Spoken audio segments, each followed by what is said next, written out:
আসসালামু আলাইকুম। শুরু হচ্ছে রেডিও তেহরানের বিশ্ব সংবাদ। ইরানের উপপররাষ্ট্রমন্ত্রী বলেছেন, ডোনাল্ড ট্রাম্পের প্রশাসন সর্বোচ্চ চাপ সৃষ্টির চেষ্টা করলে সর্বোচ্চ প্রতিরোধের মাধ্যমে তা মোকাবেলা করা হবে। ফিলিস্তিনের উত্তর গাজার জাবালিয়ায় মাত্র কয়েক সপ্তাহ দখলদার ইসরায়েলের ৩১ সেনা নিহত, হামাসের প্রতিরোধে দখলদাররা আতঙ্কিত। বাংলাদেশের প্রধান উপদেষ্টাকে উদ্দেশ্য করে বিএনপি মহাসচিব বলেছেন, নির্বাচনের আগে এত বেশি সময় নেওয়া উচিত নয়। এবং ভারতের মণিপুর রাজ্যে অস্থিরতা ও সহিংসতা বাড়ছে, নিরাপত্তা পরিস্থিতি যাচাইয়ের দায়িত্ব নিয়েছেন কেন্দ্রীয় স্বরাষ্ট্রমন্ত্রী অমিত শাহ। আসসালামু আলাইকুম শ্রোতা বন্ধুরা, গুরুত্বপূর্ণ সংবাদ শিরোনাম শুনলেন এতক্ষণ। এবারে বিস্তারিত বিশ্ব সংবাদে আপনাদের আমন্ত্রণ জানাচ্ছি আমি নাসির মাহমুদ। ইসলামী প্রজাতন্ত্র ইরানের রাজনৈতিক বিষয়ক উপপররাষ্ট্রমন্ত্রী মাজিদ তাখতে রাভানসি বলেছেন, আমেরিকার প্রেসিডেন্ট নির্বাচিত ডোনাল্ড ট্রাম্পের প্রশাসন যদি ইরানের উপর আবারও সর্বোচ্চ চাপ সৃষ্টির চেষ্টা করে তাহলে তেহরান সর্বোচ্চ প্রতিরোধের মাধ্যমে তা মোকাবিলা করবে। ব্রিটিশ পত্রিকা ফিনান্সিয়াল টাইমসকে দেওয়া এক সাক্ষাৎকারে তিনি ওই মন্তব্য করেন। ডোনাল্ড ট্রাম্প প্রথমবার ক্ষমতায় এসে একতরফাভাবে ইরানের সাথে পরমাণু সমঝোতা বাতিল করেছিলেন এবং তেহরানের উপর নিষেধাজ্ঞা জোরদার করেছেন। এ বিষয়টিকে সামনে রেখে মাজিদ তাখতে রাভানসি আরও বলেন, ডোনাল্ড ট্রাম্প যদি আবারও সর্বোচ্চ চাপ প্রয়োগের নীতি অনুসরণ করেন তাহলে ইরান সর্বোচ্চ প্রতিরোধ দিয়ে তা মোকাবিলা করবে। তিনি আরও বলেন, আমরা নিষেধাজ্ঞার মাঝে থেকেই আমাদের কাজ অব্যাহত রাখব, আমাদের মিত্রদের সাথে ব্যবসা বাণিজ্যে বৈচিত্র্য আনব এবং শান্ত থাকার মধ্য দিয়ে আমাদের আঞ্চলিক মিত্রদের সাথে আমরা সম্পর্ক জোরদার করব। ইসলামী প্রজাতন্ত্র ইরানের সর্বোচ্চ নেতার পররাষ্ট্র বিষয়ক উপদেষ্টা ড আলী আকবর বেলায়েতি বলেছেন, মার্কিন প্রেসিডেন্ট নির্বাচনের মাধ্যমে ডোনাল্ড ট্রাম্পের নতুন করে ক্ষমতায় আসা ইরানের পররাষ্ট্র নীতি, বিশেষ করে চীন ও ইরানের মধ্যকার কৌশলগত সম্পর্কে কোনো প্রভাব ফেলবে না। গতকাল রাজধানী তেহরানে চীনা রাষ্ট্রদূত চং পিউর সাথে বৈঠকের সময় একথা বললেন আলী আকবর বেলায়েতি। বৈঠকে দুই কর্মকর্তা আঞ্চলিক এবং আন্তর্জাতিক সর্বশেষ ঘটনাবলী নিয়েও আলোচনা করেন। ড বেলায়েতি ইরান ও রাশিয়ার কৌশলগত সম্পর্ক উন্নয়নের বিষয়ে জোর দিয়ে বলেন, দুদেশের মধ্যে দীর্ঘ, ঘনিষ্ঠ এবং আন্তরিকতাপূর্ণ সাংস্কৃতিক ও ঐতিহাসিক সম্পর্ক রয়েছে, যার জোরালো প্রভাব পরস্পরের উপর সুস্পষ্ট। তিনি বলেন, দুই দেশ সহযোগিতা আরও জোরদার করতে প্রতিশ্রুতিবদ্ধ। বৈঠকে চীনা রাষ্ট্রদূত বলেন, ইরানের সাথে সম্পর্ক বাড়ানোর বিষয়টিকে তাঁর দেশ খুবই গুরুত্ব দেয়। তিনি দ্বিপক্ষীয় সম্পর্ক জোরদারের আহ্বান জানান।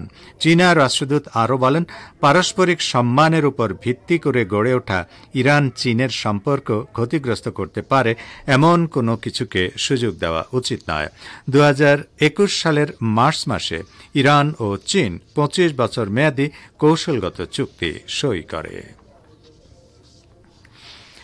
ফিলিস্তিনের অবরুদ্ধ গাজা উপত্যকার উত্তরে জাবালিয়ায় স্থল আগ্রাসন শুরু করার পর থেকে 2 ডজনেরও বেশি ইসরায়েলি সেনা কর্মকর্তা ও সিপাহী নিহত হয়েছে। খোদ ইসরায়েলি গণমাধ্যম এই খবর দিয়েছে। গত মাসে ইসরায়েলি আগ্রাসন শুরু করে। চ্যানেল 12-এর তথ্য অনুসারে 5 অক্টোবর থেকে শুরু হওয়া আগ্রাসনে এখন পর্যন্ত ফিলিস্তিনি প্রতিরোধ যোদ্ধাদের সাথে যুদ্ধে 30 জন ইসরায়েলি অফিসার এবং সিপাহী মারা গেছে। গতকাল ইসরায়েলি বর্বর বাহিনী গাজার উত্তরাঞ্চলীয় বেত লাহিয়া শহরে লড়াইয়ের সময় আরও 2 সেনার মৃত্যুর বিষয়টি নিশ্চিত করেছে। এর মধ্যে একজন অফিসার রয়েছে। ফিলিস্তিনি যোদ্ধাদের হামলায় এক সেনা গুরুতরভাবে আহত হয়। ইসরায়েলি দখলদার সেনারা উত্তর গাজায় স্থল আগ্রাসন জোরদার করেছে। গত বছরের অক্টোবরে যুদ্ধ শুরুর পর তৃতীয়বারের মতো বেত লাহিয়ায় এই ধরনের আগ্রাসন চালাল ইসরায়েল। বাংলাদেশের অন্তর্বর্তী সরকারের প্রথম 100 দিন উপলক্ষে প্রধান উপদেষ্টা ড মোহাম্মদ ইউনূস জাতির উদ্দেশ্যে যে ভাষণ দিয়েছেন তাতে জাতীয় সংসদ নির্বাচনের রূপরেখা না থাকায় আশাহত হয়েছেন বিএনপির মহাসচিব মির্জা ফখরুল ইসলাম আলমগীর। আজ মাওলানা আব্দুল হামিদ খান ভাসানীর 48তম মৃত্যুবার্ষিকী উপলক্ষে জাতীয় প্রেস ক্লাবে বিএনপির উদ্যোগে আয়োজিত আলোচনা সভায় মির্জা ফখরুল বলেন, আমাদের প্রধান উপদেষ্টা কালকে 100 দিনের পূর্তিতে একটা ভাষণ দিয়েছেন, ভালো হয়েছে, অনেকে আশান্বিত হয়েছেন, আমি একটু আশাহত হয়েছি। আমি আশা করেছিলাম প্রধান উপদেষ্টা তাঁর সব প্রজ্ঞা দিয়ে সমস্যাটা চিহ্নিত করে নির্বাচনের জন্য একটা রূপরেখা দেবেন।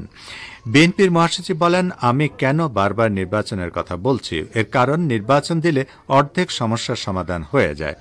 বিএনপি ক্ষমতায় যাক বা না যাক সেটা বিষয় নয়। মির্জা ফখরুল বলেন, আমরা এখন পর্যন্ত কোনো বাধা সৃষ্টি করিনি, বরং আপনাদেরকে সমর্থন দিয়ে যাচ্ছি, প্রতিটি ক্ষেত্রে আপনাদেরকে সমর্থন দিচ্ছি। এদিকে বাংলাদেশের শিক্ষার্থী জনতার গণ অভ্যুত্থানে ক্ষমতাচ্যুত প্রধানমন্ত্রী শেখ হাসিনার বিরুদ্ধে জুলাই আগস্টের গণহত্যা মামলার তদন্ত আগামী 1 মাসের মধ্যে শেষ করার নির্দেশ দিয়েছেন আন্তর্জাতিক অপরাধ ট্রাইব্যুনাল। আজ সোমবার মামলার শুনানি শেষে ট্রাইব্যুনালের চেয়ারম্যান বিচারপতি মোহাম্মদ গোলাম মুর্তজা মজুমদারের নেতৃত্বাধীন 3 সদস্যের ট্রাইব্যুনাল এই নির্দেশ দেন। একই দিনে গণহত্যা মামলায় গ্রেপ্তার দেখিয়ে আওয়ামী লীগ সরকারের আমলের 13 জন মন্ত্রী, সংসদ সদস্য ও আমলাকে কারাগারে পাঠানোর নির্দেশ দেন ট্রাইব্যুনাল।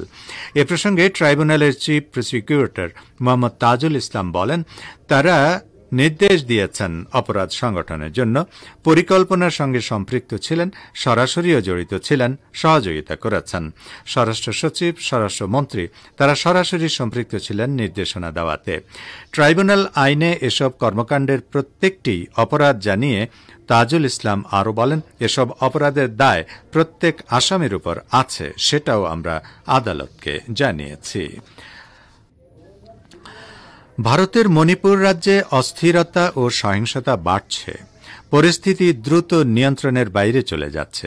এ অবস্থায় মণিপুরের নিরাপত্তা পরিস্থিতি যাচাইয়ের দায়িত্ব নিয়েছেন কেন্দ্রীয় স্বরাষ্ট্রমন্ত্রী অমিত শাহ। আজ ভারতীয় গণমাধ্যম দ্য হিন্দু ও বার্তা সংস্থা রয়টার্সের প্রতিবেদনে এসব তথ্য উঠে এসেছে। মণিপুরে ক্ষমতাসীন বিজেপির মন্ত্রী, এমএলএদের বাসভবনে হামলার ঘটনার পর এখন রাজ্যের নিরাপত্তা পর্যালোচনার দায়িত্ব নিয়েছেন কেন্দ্রীয় স্বরাষ্ট্রমন্ত্রী অমিত শাহ। দ্য হিন্দুর প্রতিবেদন অনুযায়ী আজ মহারাষ্ট্রে 4টি নির্বাচনী সমাবেশ বাতিল করে নিরাপত্তা পর্যালোচনা সভা করেছেন অমিত শাহ। সহিংসতার মাঝে শনিবার মণিপুরে কারফিউ জারির পাশাপাশি ইন্টারনেট সেবা বন্ধ করে দেওয়া হয়। রাজধানী ইম্ফলে সেনাবাহিনী এবং আসাম রাইফেলস মোতায়েন করা হয়। রোববার পরিস্থিতি নিয়ন্ত্রণে আনতে ইম্ফলে আসেন ভারতীয় সেনাবাহিনীর শীর্ষ কর্মকর্তা লেফটেন্যান্ট জেনারেল অভিজিৎ এস পেন্দারকর। স্বরাষ্ট্র মন্ত্রণালয়ের পক্ষ থেকে বর্তমানে মণিপুরের 6টি থানায় সশস্ত্র বাহিনীর বিশেষ ক্ষমতা আইন জারি আছে। শনিবার এই আইন রদ করতে কেন্দ্রীয় সরকারকে অনুরোধ করেছে রাজ্য সরকার। এদিকে ভারতের রাজধানী নয়াদিল্লি গত বেশ কিছুদিন ধরেই চরম মাত্রার বিষাক্ত ধোঁয়াশায় ছেয়ে আছে। প্রতিদিনই পরিস্থিতির অবনতি হচ্ছে। শহরটিতে বিরাজমান স্বাস্থ্য সংকটের মাঝে সব স্কুলে পরবর্তী ঘোষণা না দেওয়া পর্যন্ত অনলাইন ক্লাস চালু রাখার ঘোষণা দেওয়া হয়েছে। বার্তা সংস্থা এপি জানিয়েছে, আজ থেকেই এই নির্দেশনা প্রযোজ্য হবে। নয়াদিল্লির বাতাসে বিশ্ব স্বাস্থ্য সংস্থার বেঁধে দেওয়া মানদণ্ডের চেয়েও 57 গুণ বেশি বিষাক্ত মাইক্রোপার্টিকেল বা ক্ষুদ্র কণা PM2.5 এর উপস্থিতি শনাক্ত হয়েছে। ভয়াবহ এই ক্ষুদ্রকণা মানব দেহের রক্ত প্রবাহের মাধ্যমে ফুসফুসে পৌঁছে ক্যান্সার সৃষ্টি করতে পারে। আজ ভোরেও এই পরিমাণটি গ্রহণযোগ্য মাত্রার চেয়ে 39 গুণ বেশি ছিল। আজও গভীর ধূসর ও কটু গন্ধযুক্ত ধোঁয়াশার চাদরে আবৃত ছিল শহরটি। নয়াদিল্লিতে প্রতি বছরই এ ধরনের ধোঁয়াশা দেখা দিলেও এবারের পরিস্থিতি অন্যান্য বারের চেয়ে ভয়াবহ। সংবাদে আবারও স্বাগত আপনাদের। লেবাননের রাজধানী বৈরুতে সিরিয়ার বাথ পার্টির দপ্তরে ইসরায়েলি বিমান হামলায় হিজবুল্লাহর মুখপাত্র মোহাম্মদ আফিফ শহীদ হয়েছেন বলে সংগঠনটি নিশ্চিত করেছে। লেবাননের ন্যাশনাল নিউজ এজেন্সি NNA জানিয়েছে, বৈরুতের ঘনবসতিপূর্ণ রাসেল নাবা এলাকায় অবস্থিত বাথ পার্টির ভবনে রোববার ইসরায়েলি বিমান হামলা হয়। হিজবুল্লাহর মুখপাত্রকে টার্গেট করেই মূলত হামলাটি চালানো হয়। লেবাননের ইসলামী প্রতিরোধ আন্দোলন হিজবুল্লাহ তাদের মুখপাত্র মোহাম্মদ আফিফের শাহাদাতের খবর নিশ্চিত করে তার কর্মময় জীবনের প্রশংসা করেছে। বাথ পার্টির মহাসচিব আলী হিজাজি জানিয়েছেন, পার্টির সদর দপ্তরে আফিফ যখন একটি বৈঠক করছিলেন তখন ওই হামলা চালানো হয়। তিনি বলেন, আফিফ অস্ত্র হাতে লড়াই করেননি এবং তিনি হিজবুল্লাহর সামরিক শাখারও সদস্য ছিলেন না। তিনি বরং সংগঠনের গণমাধ্যম শাখাকে নেতৃত্ব দিচ্ছিলেন। এই নিয়ে আফিফকে হত্যা করার দ্বিতীয় প্রচেষ্টায় সফল হল ইহুদিবাদী ইসরায়েল। এর কয়েক সপ্তাহ আগে বৈরুতে হিজবুল্লাহর গণমাধ্যম অফিসে চালানো এক হামলায় তিনি প্রাণে রক্ষা পেয়েছিলেন। ইহুদিবাদী ইসরায়েলি বাহিনী দক্ষিণ লেবাননে অবস্থিত দেশটির একটি সামরিক অবস্থানে বিমান হামলা চালিয়েছে। হামলায় লেবাননের 2 সেনা নিহত ও অপর কয়েকজন আহত হয়েছেন।